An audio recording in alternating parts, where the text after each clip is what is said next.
This is the National Primary Championships. First started by the legendary Richard Russell. We're just trying to continue the work. We have 94 children, 50 boys and 44 girls from as far as Montego Bay. That young man, come right here.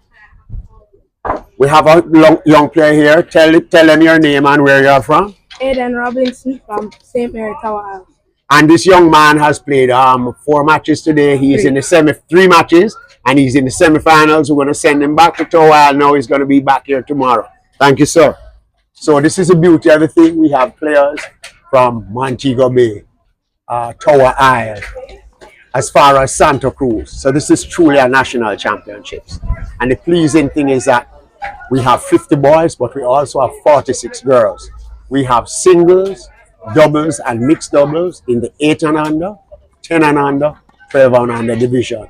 We have pushed all the matches to semi-finals, and we will be playing the semi-finals and the finals tomorrow starting at 8 o'clock at the Tennis Jamaica Center.